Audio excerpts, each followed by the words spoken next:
आप अगर बेसिक पढ़ लेते हैं तो वो बेसिक आपके एग्ज़ाम में आपको कंफ्यूज करेगा। उसके लिए आपको सेट बनाना, टारगेट बैच लेना बहुत ज़रूरी होता है। और वो ज़रूरी नहीं है कि एक एक साल का, वो दो या 3 महीने का ही हम लोगों ने किया था, जिसमें सर ने पूरे फोकस करवाया जो किस तरह से एग्ज़ाम में जाके आपको फोकस करना है, कौन से क्वेश्चन को अटैम्प्ट करना है, किस क्वेश्चन को छोड़ देना है। ये गाइडलाइन मुझे हॉट्रिक्स से मिला, जिसके संचालक अभी मैथ्स वाटिका चला रहे हैं उस टाइम पे। हाँ, रुपेश सामने बैठे हुए हैं। हाँ, सामने रुपेश सर बैठे हैं। जैसे नमस्कार साथियों, एक बार फिर आपका स्वागत है मैथ्स वाटिका में। मैं हूं अमर सर और आज सफलता की कहानी सफल छात्रों की जुबानी में हमारे बीच एक छात्रा ही हैं जो अपना परिचय देते हुए और हमारे इस एपिसोड का शुरुआत करेंगे। तो हम सबसे पहले जो हमारी छात्रा है उसे हम इंट्रोडक्शन चाहेंगे।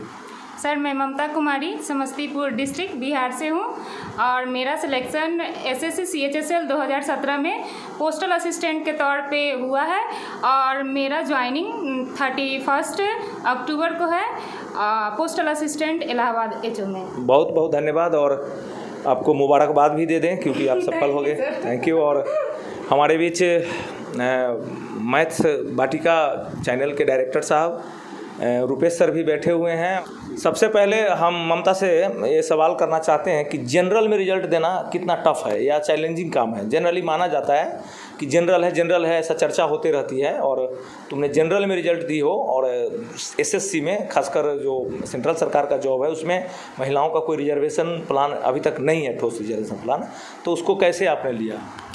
जनरल में रिजल्ट ज़्यादा सोचना नहीं चाहिए। जो हम जनरल है, आपको बस इतना फोकस करना चाहिए जो मुझे बस एक सीट से मतलब है। कोई भी वैकेंसी आए तो अपने लिए बस एक सीट देखिए, मुझे उस वैकेंसी से बस एक सीट चाहिए। रिजर्वेशन तो मिला हुआ है, उसे हम हटा नहीं सकते हैं। तो अगर स्टूडेंट ज़्यादा सोचेंगे जो हम जनरल कैटेगरी से हैं तो वो डिप्रेस हो जाएंगे और फिर ये उनकी तैयारी के लिए हानिकारक होगा, मतलब खराब होगा। जनरल में जो आपका जनरली कट ऑफ जो गया है इस बार का हम समझते हैं कि 143-44 जनरल का कट ऑफ गया है और जनरली 200 मार्क्स का एग्ज़ाम होता है एसएससी में और जिसमें 50 नंबर गणित होते हैं, 50 number reasoning, 50 number GK GS और 50 मार्क्स का जो है से इंग्लिश। हालांकि नंबर ऑफ क्वेश्चन 100 ही होता है, लेकिन एक नंबर का एक क्वेश्चन का 2 मार्क्स जो है वैल्यू दिया जाता है। तो आपने किन क्षेत्रों को फोकस किया, माने आपने क्या रूटीनबद्ध तरीके से प्लान बनाया, ये आपकी प्लानिंग के बारे में हम अपने चैनल के माध्यम से उन छात्रों को बताइए। एसएससी CHSL के लिए 4 सब्जेक्ट दिया जाता है जिनमें से आप चारों को कवर नहीं कर सकते हैं। हर स्टूडेंट का कोई ना कोई एक सब्जेक्ट वीक ज़रूर रहता है।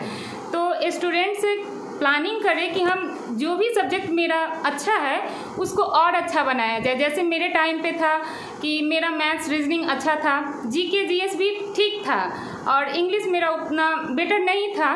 तो रुपेश सर ने मुझे बताया कि आप 50 मार्क्स में 50 लाने का सोचिए। मैं पहले सोचती थी 50 मार्क्स है तो 40 प्लस आ जाएगा तो अच्छा रहेगा, बट सर ने बताया जो 50 में 50 लाना है जो सब्जेक्ट आपका स्ट्रांग है, क्योंकि जो सब्जेक्ट वीक है वहाँ जाके आपका मार्क्स घटेगा। तो किसी भी सब्जेक्ट का मार्क्स आप कट नहीं कर सकती है जो आपका स्ट्रांग सब्जेक्ट है। तो मैंने उस टाइम सर से तैयारी किया और सर ने बताया जो कैसे कैसे करना है। तो मेरा रीजनिंग में 50 में 50 आया, मैथ्स में 50 में 48 आया, जीके 39 था मेरा और इंग्लिश 21 था। चलिए बहुत अच्छा। तो कुल मिला के कितना मार्क्स? कुल मिला के मेरा 158.5 था। चलिए तो 43-44 पर जो है कट ऑफ गया। हाँ सर ने बोला था कि 150 प्लस लाएंगे तभी रिजल्ट आपका हालांकि इस तो संभव है। 2017 की बहाली ऐसे ही विवादित भी रही है। जी सर, पहली बार उस टाइम इतना कट ऑफ गया था। पहले एसएससी की कट ऑफ 130 प्लस रहती थी, लेकिन उस टाइम पे 140 प्लस कट ऑफ गया जनरलों का। तो निश्चित रूप से मुझे लगा था जो मेरा होगा या नहीं, क्योंकि मेरे टाइम पे जब फर्स्ट ये आया था आंसर की तो मेरा मार्क्स 143 प्लस नहीं था, बट जब रिजल्ट आया तो मुझे पता चला मेरा रिजल्ट हो गया 143 पे। मैं सरप्राइज्ड हो गई थी सर। फिर जब ये एक्चुअल आंसर की आया और मार्क्स दिया गया तो मुझे पता चला कि मेरा 158.5 मार्क्स था और मैं इसलिए सेलेक्ट हुई थी। चलिए बहुत बहुत धन्यवाद। और सबसे बड़ी बात यह है कि 17 की बहाली के बारे में जहाँ तक आप छात्रों जानते हैं कि सीबीआई जांच तक लगा है इस पर। जी सर। और ये बहाली 17 में आई है, 17 में ना? हाँ, 2017 हमारा। की और बहाली पीटी का एग्जाम कब हुआ था? 2018 मार्च में हुआ। 18 में। 2018 और शायद उसी साल आपका डिस्क्रिप्टिव भी हुआ। हाँ, डिस्क्रिप्टिव भी जुलाई में हो गई थी। उसके बाद विवाद हुआ और उसके बाद विवाद हुआ और टाइपिंग का डेट आगे बढ़ गया। उसके बाद डेट आया ही नहीं 2019 तक।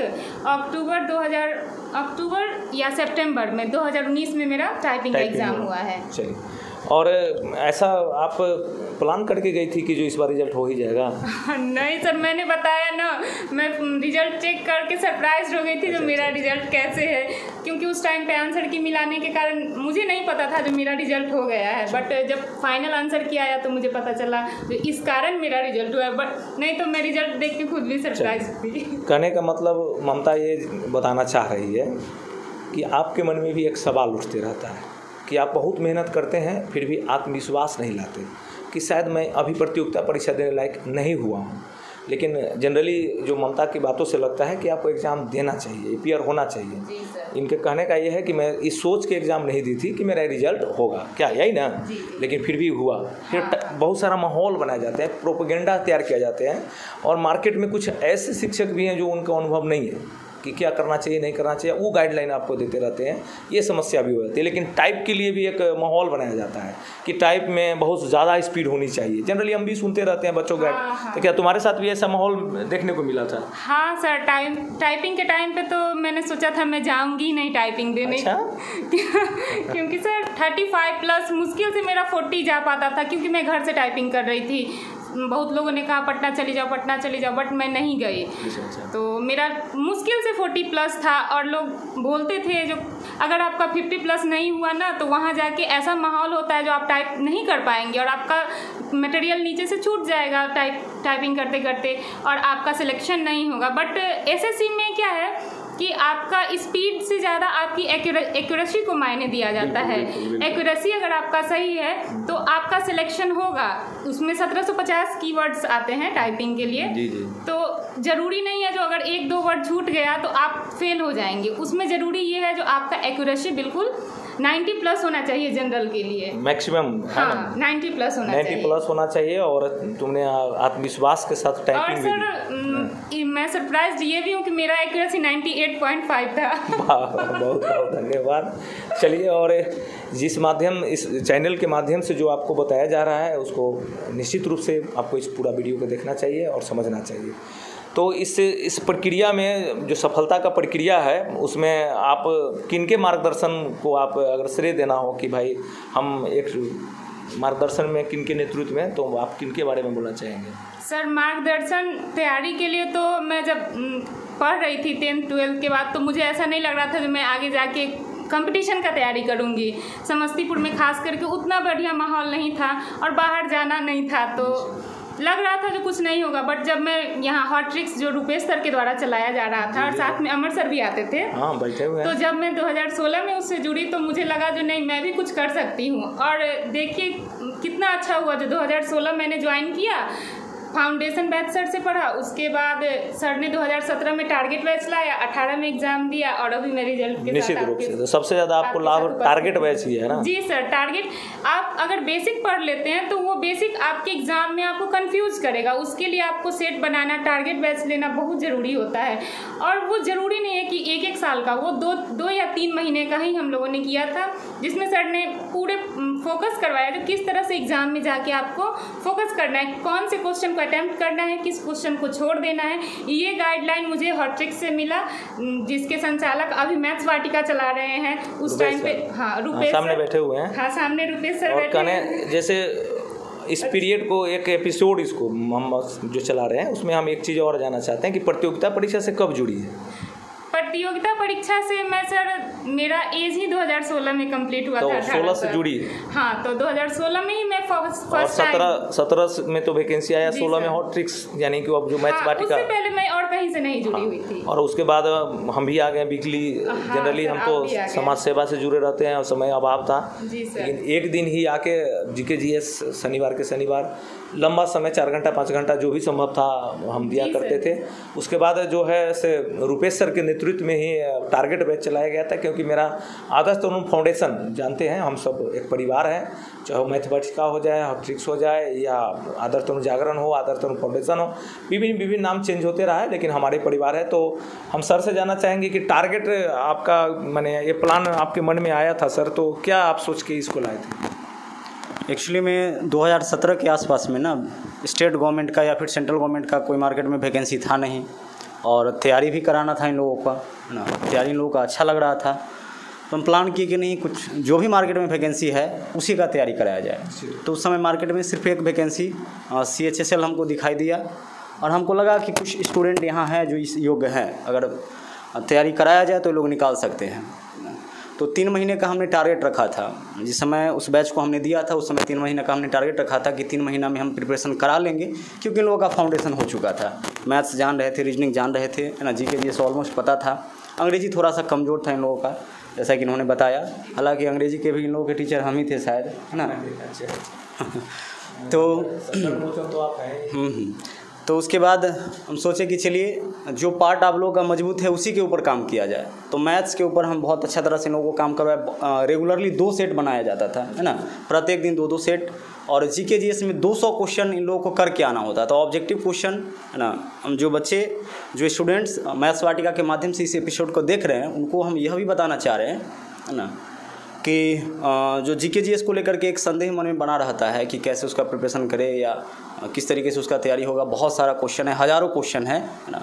तो आप फाउंडेशन एक बार कर लीजिए, और उसके बाद ऑब्जेक्टिव क्वेश्चन 200 क्वेश्चन देख के आना, है ना, उसको पढ़ के आना कोई बहुत मुश्किल काम नहीं है। प्रत्येक दिन मात्र 3 महीने के लिए, लाइफ टाइम के लिए तो आपको करना नहीं है, मात्र 3 महीने के लिए 200 क्वेश्चन रोज़ देख के आना कोई मुश्किल काम है नहीं। और अगर एक दिन में 200 क्वेश्चन आप करते हैं तो महीने का 6000 क्वेश्चन हो जाता है ना। और 2 से ढाई महीने में आप 17-18 हज़ार क्वेश्चन कलेक्ट कर लेते हैं।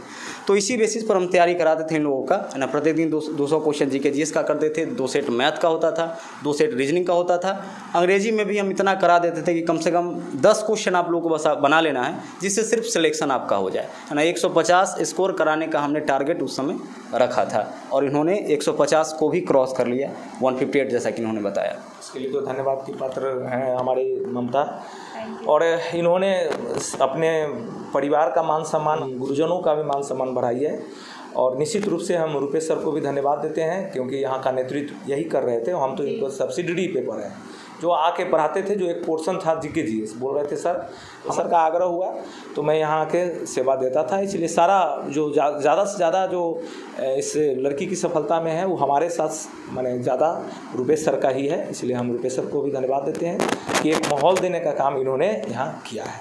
इस चैनल के माध्यम से अपने छात्र छात्राओं, जो भी आपके मित्र हैं या जो भाई बंधु हैं जो तैयारी कर रहे हैं, प्रिपरेशन है, और सबसे बड़ा परेशानी होती है अपने सफलता की, क्योंकि कैरियर बनाना इस जीवन का सबसे टफ काम है। और एक बार सफल हो जाने के बाद इसी तरह मुस्कुराते रहेंगे वो भी लोग भी, जैसे तुम अभी मुस्कुरा रही हो।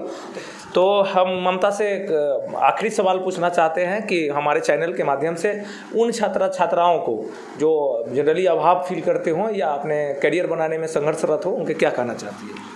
सर, मैं उन सभी छात्रों से कहना चाहूँगी जो अभाव में अपने कंपटीशन की तैयारी को आगे जारी रख रहे हैं, वो अपनी तैयारी कभी भी बीच में ड्रॉप ना करे। अभाव मेरे साथ भी था, लेकिन मैंने हॉट्रिक्स और अमर सर, रुपेश सर के मार्गदर्शन में रिजल्ट लिया है। तो आप तो अब ऑनलाइन क्लास आ गया है मैथ्स वाटिका, तो आप भी रिजल्ट ले सकते हैं। उस टाइम पे हम क्लास इंडिविजुअल जाके करते थे, बट आप अब इंडिया के किसी भी कोने में बैठ के सर का वीडियो देख सकते हैं, तैयारी कर सकते हैं। आपको उसके लिए समस्तीपुर में रहना या बसंतपुर जाना ज़रूरी नहीं है, आप ऑनलाइन बैठेंगे और तैयारी कर सकते हैं। तो आपके साथ तो अब अभाव भी नहीं है, आप हम लोगों की तरह नहीं है जो आपको बसंतपुर जाने में दिक्कत हो, समस्तीपुर में रहना हो। ऑनलाइन क्लास कीजिए और अपने अभाव को दूर करते हुए अपनी तैयारी को जारी रखिए और सफलता हासिल कीजिए। हमारी संस्था है आदर्श तरुण फाउंडेशन, जो निःशुल्क कार्य करती है, और हम उन अभावग्रस्त छात्र छात्राओं को मदद करते हैं। तो क्या उसमें तुम्हारा सहयोग और स्नेह बना रहेगा?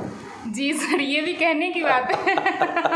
जरूर जरूर। चलिए, आपने तो शुरू में ही कहा था जब हम लोग पहली बार क्लास में आए थे, आप लोग का सहयोग जब भी जॉब स्टूडेंट्स को मिल जाए तो अपना सहयोग देते रहिए। हम लोगों ने उस टाइम भी बोला था जरूर रहेगा, अभी भी बोल रही हूँ रहेगा। इसके लिए सदा संस्था आपका आभारी रहेगी, और हम उम्मीद भी रखते हैं कि ऐसे लोग से ही अच्छे राष्ट्र का निर्माण होगा। अब हमें इजाज़त दीजिए, बहुत बहुत धन्यवाद।